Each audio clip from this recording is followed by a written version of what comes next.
This presentation is about the foreign tax credit, which is covered in Lesson 16 in the Tax Year 2024 Study Guide we're using this fall. Our references are IRS Publication 4012, tabs D and G, and Publication 4491, Lesson 23, and in general, Publication 514. What is the foreign tax credit? U.S. citizens and residents compute their U.S. taxes based on their worldwide income. This sometimes results in U.S. citizens having to pay tax twice on the same income, first to the government of the foreign country where the income was earned, and again to the U.S. government. So the foreign tax credit was created to help taxpayers avoid this double taxation by allowing taxpayers to claim a credit on the U.S. taxes. This is a non-refundable tax credit. Like other non-refundable credits, the foreign tax credit allows taxpayers to take a dollar-for-dollar reduction in the amount of U.S. tax owed. Now, taxpayers can choose whether to take the amount of any qualified foreign income taxes paid during the year as a foreign tax credit or as an itemized deduction by entering the amount on Schedule A itemized deductions under other taxes, as opposed to reducing actual U.S. income tax on a dollar-for-dollar basis. A deduction reduces only your income subject to tax. If a taxpayer's effective tax rate is 10%, they'd only get the benefit of 10% of the amount of money they paid in foreign tax. Only in rare situations would it be better to choose to itemize rather than claim the credit. Information on the foreign tax credit can be found in IRS Publication 514. That's the Foreign Tax Credit for Individuals document. Here are some of the requirements for the foreign tax credit. We recommend using the simplified limitation election. This is much easier than generating Form 1116. To use the simplified limitation election, the foreign tax paid must be no more than $300 or $600 if married filing jointly. The tax must be based on passive income. To be in scope for us, it must be primarily interest or dividends and reported on a tax form like a 1099 DIV or a 1099 INT for dividends and interest. Foreign tax credits are entered on Form 1040 Schedule 3. Because it's a simplified method, no Form 1116 is needed. If a taxpayer had foreign tax paid that was in excess of $300 or $600 if married filing jointly, they'd be required to file Form 1116. However, that form's only in scope for Tax-Aide if there are two tax counsels available. It's one to prepare the return and one to review it, and they would have to have international certification. If not, which will probably be the case, then the taxpayer should be told to use a paid professional tax preparer. And this is a good point to mention that we should never recommend a specific paid tax preparer. In fact, we're not allowed by Tax-Aide to do it. So if taxpayers insist on a recommendation, you should tell them that they can find a tax professional by executing an internet search for tax professional or paid tax preparer.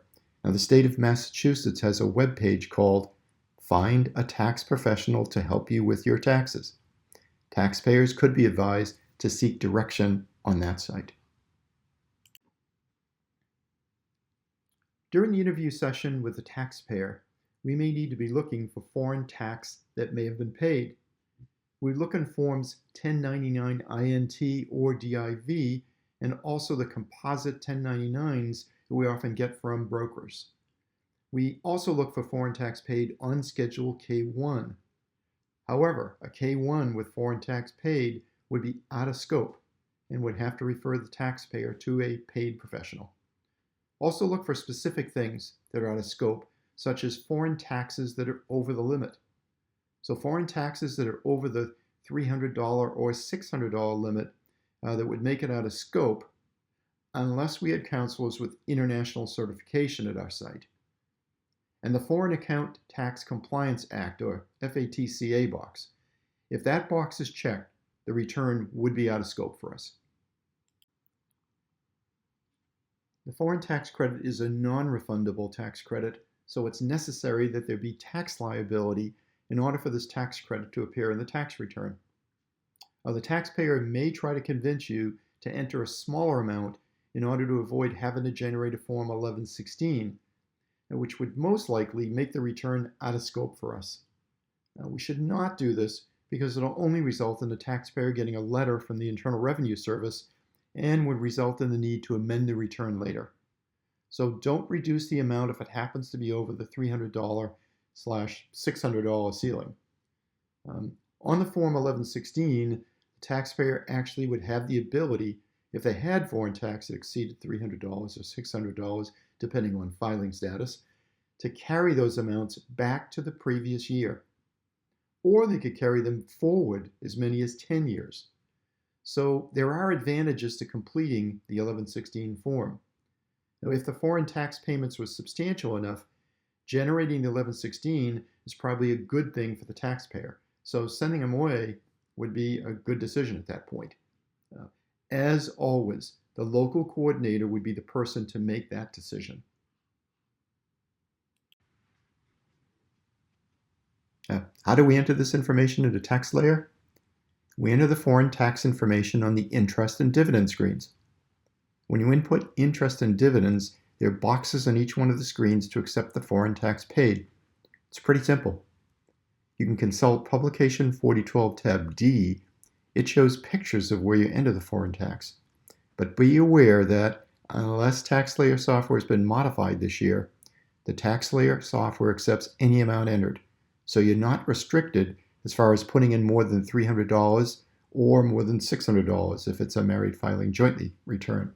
So be careful when you enter the foreign tax amount. On one of our exercises this fall, we had a tax form where we had $35 of foreign tax. And that foreign tax would show up, as you can see, on the bottom of the screen on Schedule 3, Line 1, Foreign Tax Credit. So this is the $35. That then is carried forward or carried over to Form 1040 onto line 20. And you can see the $35 listed there. Here's a little foreign tax quiz. Jerry is single and has a mutual fund that reported $455 of foreign tax on Form 1099 DIV. What are his options?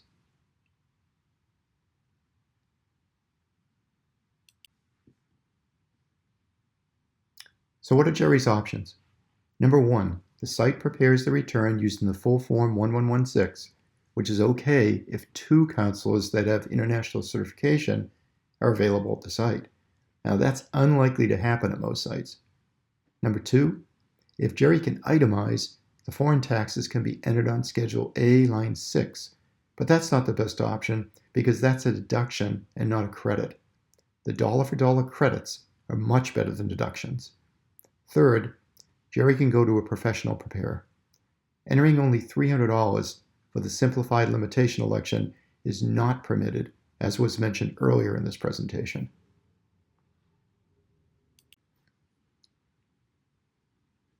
And that concludes the discussion on foreign tax credit.